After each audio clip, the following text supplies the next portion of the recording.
What's up, y'all? GoofyRhexxi here, and hope everybody is doing well. And welcome, guys, to the weekly headliner updates, week number 73.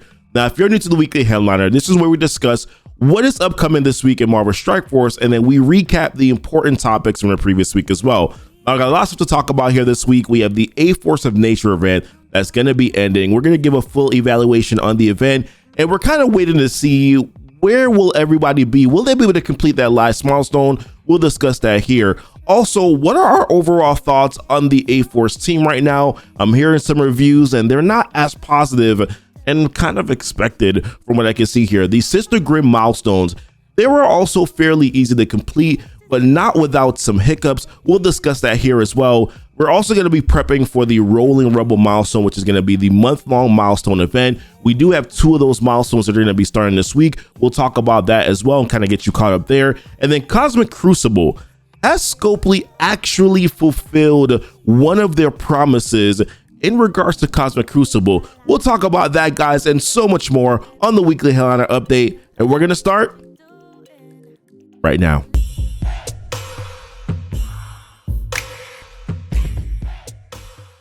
All right, y'all. Welcome back. Like I said, we got a lot to talk about here this week. The first thing we're going to dive right into is the A Force of Nature event. So that event's going to be ending in 2 days from when I'm recording this video here. So that's going to be Wednesday night when this event is going to be ending. Question for me right now, as you can see, I am about 400 points away from being able to complete this last milestone, and I've kind of made up in my mind, although the rewards are good, I'm not going to spend the money on actually completing this event. Now, there were some players here that have already completed this.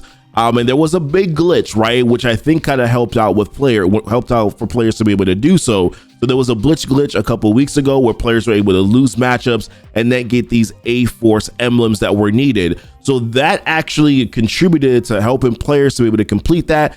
I myself was not logged on at reset at the time. I think it was a weekend when it happened. Usually I don't log on at reset over the weekends, so I missed out on my opportunity to gain those rewards by losing those blitz matchups. But a lot of players were able to do so. So question is, okay, are they going to be sending out some compensation in order to be able to help players to actually complete this milestone? As you can see, I'm 400 emblems away, and there have been these $1 core offers, which I do typically tend to grab all of them. You kind of got to, you know how these other offers pop up and say, here's this offer and buy it. And, they don't really do that with the one power core offers, which is kind of unfortunate. So I just got to remember every single day to just go into the store and scroll all the way down to the bottom and see whether or not the one power core offer is there. But there was one last night. There was one the night before. I am assuming that potentially they might be giving out another one again, at least before the end of the event. Would definitely be nice if they did so. But overall, a lot of these rewards have actually been pretty good. And I'll take it. I mean, you gotta be able to get free to play for the most part. You were able to get 180 shards for Spider-Woman, which I think is good. I think all of these events usually should be able to give you a 4-star free-to-play character anyways. So in my personal opinion, I did like it. There's been a lot of other good rewards, like the Armory 14s have been insanely helpful. The gold promotion credits, those are kind of things that I can bank and use later. There have been some other Origin teal gear that you've been able to get through for this as well, some mini uniques. So overall, I think it's been a good event. It's just one of those things where it's been a month-long event. There was a lot of ambiguity as to whether or not players will be able to complete this. It looks as if, though, it is free-to-play completable. A lot will just depend on are we going to get another one power core offer to be able to actually complete this? There are these ranked rewards as well that I'm looking forward to. I don't know where I'm going to land right on these ranked rewards. Ideally, I would at least want to be able to 1 to 2%. But I'm assuming that I probably won't be able to get there. And a lot of us are going to be competing for the same rankings, especially if a lot of us went after this free to play and did not spend any offers. But I guess at a bare minimum, I'll be able to get maybe half a gold orb, and then we'll be able to get these milestone orbs, which I guess I can use in these gold promo credits. So curious to see where that's going to land as well. Now, I wanted to talk about A-Force, the overall team, and sort of kind of the feedback that I've been getting so far about this team. And I pulled up this Reddit post here, which I think kind of encompasses sort of everything that a lot of players feel about this team. So this is a post here by Minisu, which I'm going to upvote now, which I realized I didn't do that before. But A-Force interim verdict. Wonder what is the experience of players who managed to get A-Force up to decent levels. For myself, my A-Force team is 700k, nowhere near fully T4'd, and I have mixed feelings about them. Now, this team does actually require a decent amount of T4s to work appropriately, so that could be maybe some of the experience that he's having, but let's continue to read this post here. Firstly, in war, without all the T4s, they cannot punch across Young Avengers and Heroes for Hire reliably. Their damage is front-loaded pretty heavily, and if you can't get Squirrel Girl down after the first 2 waves of attack, chances are you will lose. Secondly, in war and outside of it, the team seems to lack sustain due to RNG. On a good day, Nico revived all of the allies, gave a lot of heal from her basic, and turn the tides of battle. On bad days, the team crumbled, especially after Nico was attacked by multiple enemies. And then overall, I don't think my 700k A-Force is giving me the kind of return on investment as compared to my 610 Young Avengers, which kind of feels bad, right? And I don't have high hopes of them being my point for Scourge team. So I think a lot of what our initial assessments were that A-Force is going to probably function like Dark Hunters when going into the next Scourge event, right? Dark Hunters is supposed to be a war offense team. We understood that you also needed to build up Dark Hunters to be significantly big enough to be able to punch and beat Heroes for Hire and be able to beat Young Avengers. Now, some T4s are lacking on his team, but I feel like this is kind of the overall sentiment for a lot of players. I've been getting, I'll show you where my A-Force team is. I've built up JJ and I've built up Captain Marvel, but there is a reason why I have left Nico and Spider-Woman here. Got an opportunity to test them out on the test server, and it just was not very impressive what they were able to do. The team does need a decent amount of investment with T4s. So yes, there is a lot of disappointment where this team is concerned. And I'm not confident about them going into the Scourge event. I think ideally what I've done is I've built up my Young Avengers team. They're all at least at 80 and 14 with a few of them at 85 and 15. I'm a lot more confident about that. I'm confident about Black Bolt and using Yo-Yo and maybe slotting them in. I'll probably build up maybe one of these characters. Nico's kit is just way too RNG heavy. I don't like like you said, from the matchups on the test server, sometimes it's great when it works, but then other times it really sucks when it doesn't, right? It just doesn't go well. So, and I don't think a lot of us have figured out exactly what the 5th member yet is, the perfect 5th member for that team. I think Yo-Yo's a great character for the offense downs. A lot of people, there's Captain America, which some have mentioned. I'm not quite sure I really subscribe to that per se, but that's sort of been the feedback so far. I think a lot of the issue too is that we have a 4-person team versus sort of what I think 3-person teams are better, right? With a 3-person team, you can kind of get a little bit more plug and play with some of the characters that are available, right? With Secret Avengers, you could put Kestrel and Shang-Chi or Kestrel and Nick Fury. That works, right? With New Warriors, you could put Silver Surfer and Emma, or you could throw in Eternals, right? It's a little bit easier to try to find some other characters that can boost those characters, as opposed to a 4-person team. You kind of just have one character that you can use, and it's just not always that great. So those are kind of the thoughts so far on A-Force, and it's not that post. It's not the only post. There's been other players that have said some other things as well about the A-Force team. But shifting gears here, I wanted to talk about these Sister Grimm milestones. And this, in my personal opinion, the main milestone was fairly easy to complete. The event for me so far, apart from a lot of the hiccups that have happened with the event, I've actually thought this event has been okay. So this event was okay. So the Sister Grimm milestone, this is where you can earn points through doing some raid attacks and then also doing war attacks here with specific characters. So for war, if you battled with A-Force characters, you would get extra points. And if you battle with X-Men characters in raids, you would get some extra points. So what our alliance did is that we dropped down to like Ultimate 7, dropped down to Gamma 2, and was able to complete it within like 3 days, right? I think it was, yeah, basically it was like 3 days of us being able to do those attacks, and then we were able to get through all of the milestones. And there were a lot of good stuff in these milestones. I will say there were some pretty damn good rewards that were there. But there were some obvious issues with the Enchanted Bloodline milestone. This initially, the points that, as you can see here in their blog post, they made a blog post about it. The Enchanted Blood milestone shows a total of 58,000 points necessary to complete the milestone 20, but the intended number is 15,000. So they did adjust that, and then they also did send out some compensation as well here for sort of the little bit of the hiccup that was there, which was nice to get the 5,500 points. get the teal gear, get the catalyst pieces. That was sort of helpful that they were able to do that. Because initially you're just kind of like, how in the world is anybody going to be able to get 58,000 points in the Enchanted Blood milestone? You can't blitz that much in order to be able to do so. But now this is a lot more manageable. Basically, it's about 4 rotations per day. And you're kind of able to max out these rewards, which is a lot better than having to do 8 rotations and still not be able to complete the milestone. So those are kind of that's kind of what happened with the Enchanted Blood milestones. But then there were some issues with the Runaway milestones, right? So if we popped into this right here, the Runaway milestone, there was a blog post that was made about this, but the Runaway milestones was also incorrect, which is the web milestone that's on the store. This blog post kind of summarizes it all. They basically essentially doubled the amount from what was listed in the previous blog post. The previous blog post listed it was 10,000 points to complete it over the 7-day period. When you logged into the game, first the web milestone wasn't even up for quite some time. It took a couple hours before it went up. And then once it did go up, it listed that you had to get 19,000 points in order to be able to complete the milestone, which is just super whaley if that was the direction that they were going to be going in. They did adjust it and brought it down to 10,000. You still do need to spend money in order to be able to complete that milestone, or spend extra cores in order to be able to complete the milestone. But for the most part, if you are at least doing your 1108 of campaign energy per day, you'll at least be able to get to milestone 39. And I think the real big reward anyways is at milestone 36, where you're able to get the 5 Armory 16 orbs. The rest of the stuff here, while can be impactful, can be useful, don't necessarily, I'm not going to break my back trying to get the last milestone 40 here, which is just the additional, I think it's an additional teal and a half orb.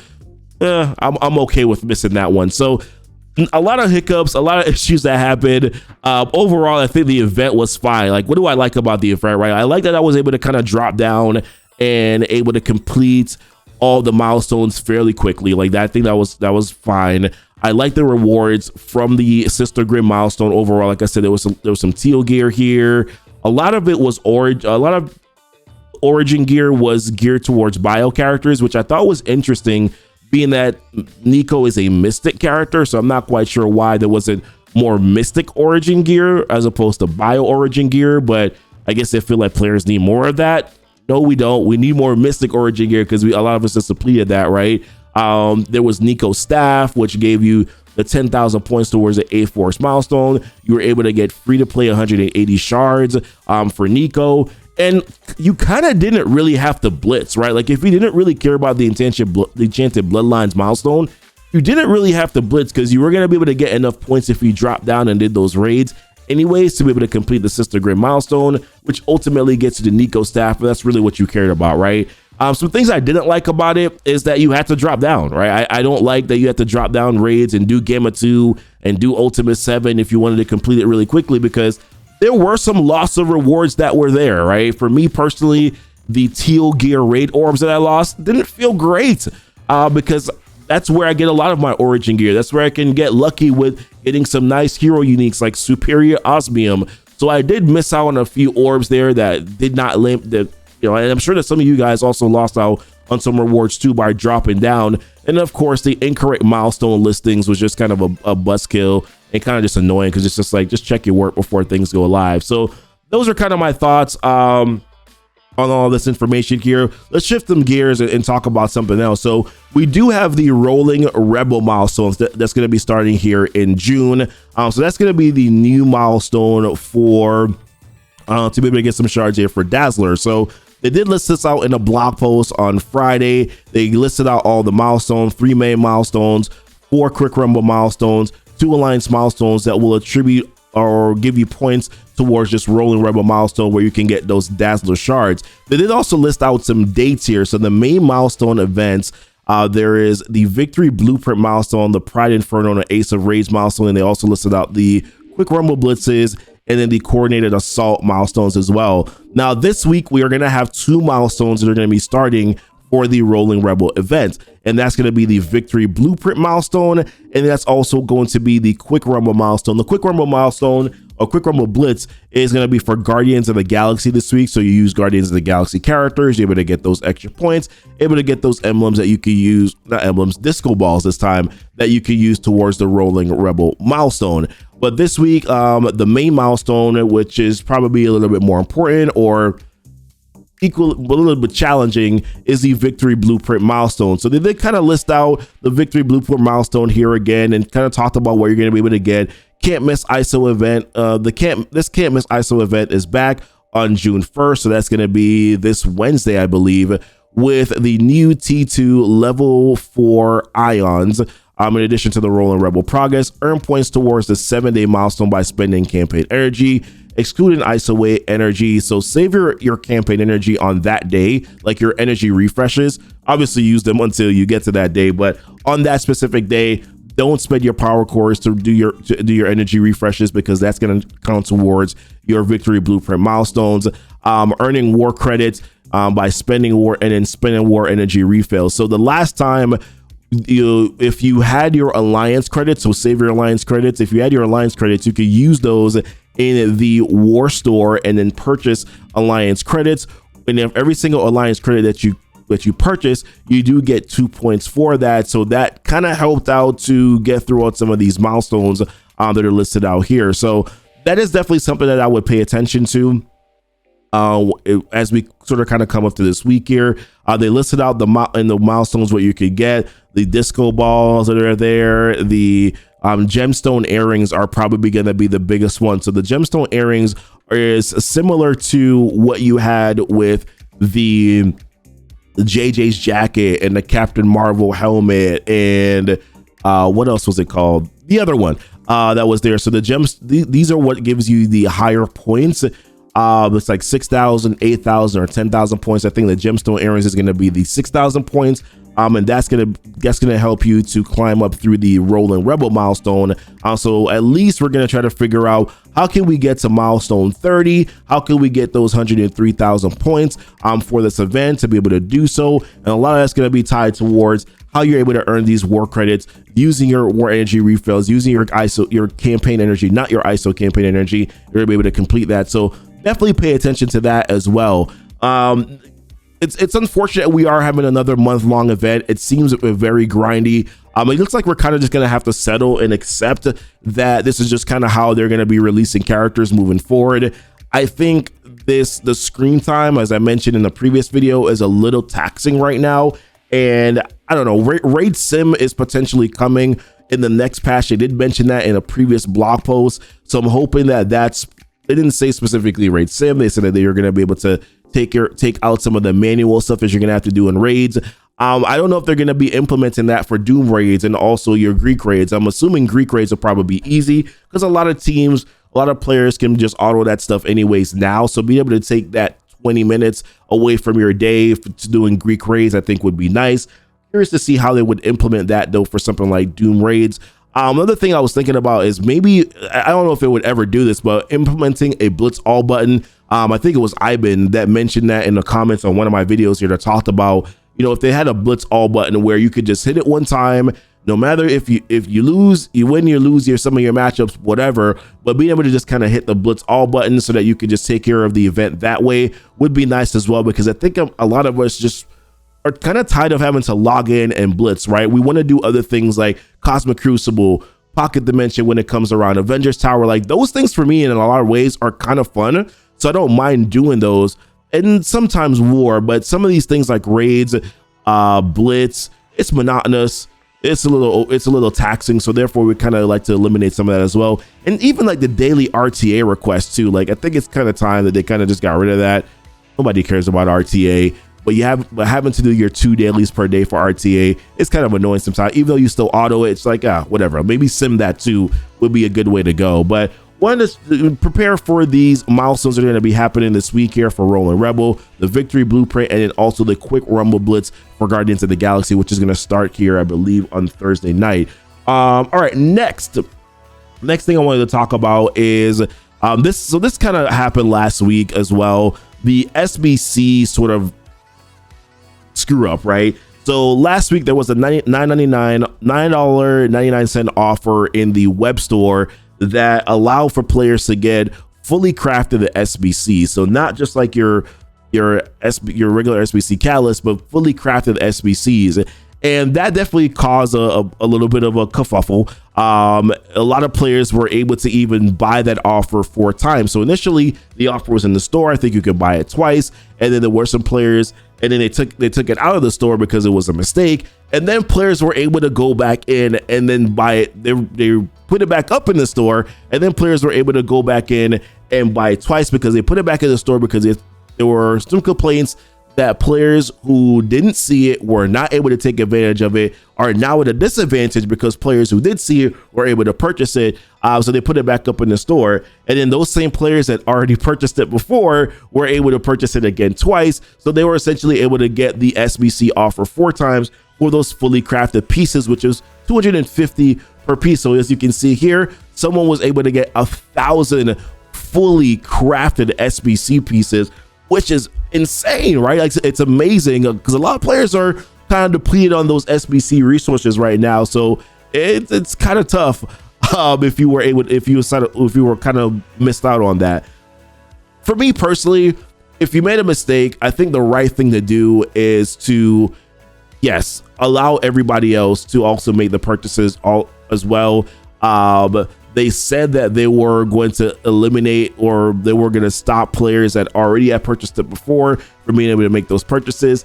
That clearly was not implemented correctly. But for me, I look at it from the perspective of, what about free-to-play players who are once again going to be way behind the 8 ball because they're not spenders and they weren't able to. And now players who, now because you placed an incorrect offer into the store because it was a mistake, it wasn't something that they intended to do, which was to give 250 fully crafted SBCs. That was a mistake.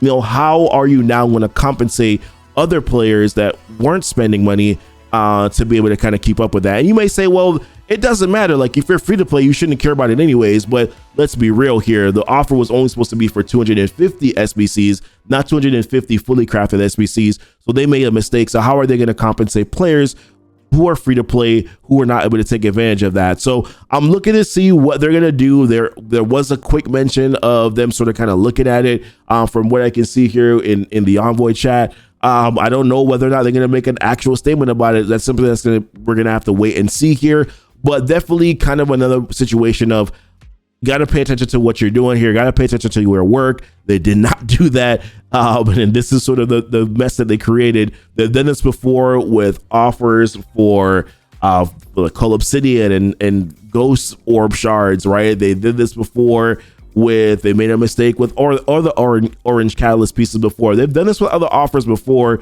And usually they do kind of make it right, but we'll see how they do it this time. But all right, so the last thing I want to talk about here today is Cosmic Crucible, and Scopely kind of has followed through, I think, a little bit on one of the promises that they made. So if we jump back to a previous blog post here, they mentioned it in terms of rewards for Cosmic Crucible, that rewards will be granted based on your division. The higher your placement, the better rewards, including tons of teal gear each season. So I did some quick math on some of the stuff that we do here, right? So for each matchup, each trial match that you have, if you get all of your knockouts for all 6 matchups, that gives you a total of 3,750 points. You have 3 trials per week, which if you multiply that times 3, that gives you 11,250 points for that weekend, right?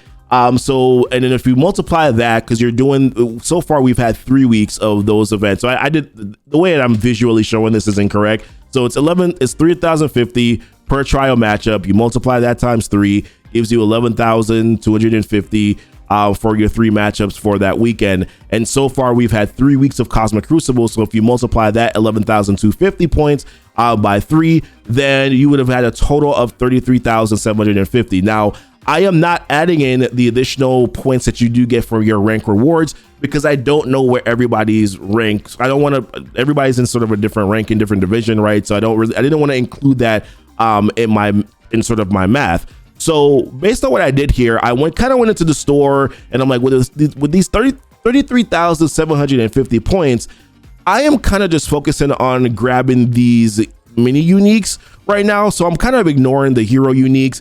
I'm like, okay, I can get those in other ways, but I am sort of purchasing a lot of these mini uniques like the Lattice, the Ichors, the Marrow Extract. I'm purchasing a lot of those. And as you can see already, I've sort of already used my resources. I'm trying to get the skill gear right now because I need to start Cosmic, and I need those resources for Kestrel in order to be able to do so. So I've been sort of focusing on that. When I did the math on it, that gives me, over the 3-week period, that gives me 11 purchases of the mini uniques at 29.25. That breaks down to about 33 minis in total that I'm able to get by just doing my trial matchups and getting all of those knockouts for those 6 rooms per trial, which, to be fair, is actually not bad, right? And then when you add in what you're also getting for your rank rewards, you're actually getting some good resources here. So if I did my rank rewards, which essentially is 16,000 points, I believe, I'm going to say 16,000 flat, right? I'm going to say 16,000 for each week that I get my rank rewards. If I multiply that times 3 as well, that's 48,000 points. 48,000 points divided by, if I'm just going for mini uniques, 29.25. I mean, that's another 16 pieces that I'm able to purchase. Multiply that times 3, because you're getting 3 per. Then that gives me 49 pieces. So 49 pieces on top of the 33 pieces over a 3-week period, or when you think about it, over a month, right? Which we have another week to go. That's some pretty decent rewards, right? You're looking at 49 plus 33. I hate math, man. 49 plus 33, you're looking at about 82 pieces that I'm able to purchase in a month. Now, a lot of you guys might say that's still not really enough to really kind of move the needle for me. But for me, I kind of look at it and I'm just like, okay, well, what if I don't need mini uniques? What if I want to go after getting origin gear? 1450 gives me 10 of these pieces at a pop, right? So if I really just want to focus on getting origin gear, I can also do that as well. So you do have sort of the agency to be able to do what you want here. If you just want to focus on grabbing these from the supply store and just focusing on origin gear here, you could. But I do want to say that they kind of have fulfilled their promise in terms of saying that you're going to be able to get tons of teal gear. So for me, I'm getting 16,000 points every single rank for at least 16,000 every single week that I've been doing Cosmic Crucible so far, on top of the 11,250 that I get every single week for doing my matchups. Yeah, I mean, it kind of, the math is sort of adding up that I am able to get tons of teal gear, or at least enough teal gear to sort of kind of move the needle a little bit when it comes to me being able to go into Dark Dimension 5. Now, I do think that they probably still need to loosen up this teal gear a little bit here. I do also understand that not everybody is having great success with Cosmic Crucible, so therefore there might be some frustration if you're doing these massive punch-ups. You're not able to get your knockouts, you're not able to get all those points. That does draw some frustration, so there needs to be some matchmaking changes as well where this is concerned. But kind of those are all the things that I wanted to talk about here this week, guys. Kind of want to hear your thoughts on where are you with all this stuff. A-Force not doing as well, right? With the A Force of Nature event, you know, where you got at with that? Are you going to be able to complete these milestones? The Sister Grid milestones, is it too frustrating that these things just don't come out and are done right? Or are you like, okay, as long as they fix it quickly, I'm okay with it? I'm kind of in the middle of that where that is concerned. Cosmic Crucible, where are your thoughts on Cosmic Crucible? Are you enjoying it? Are you not?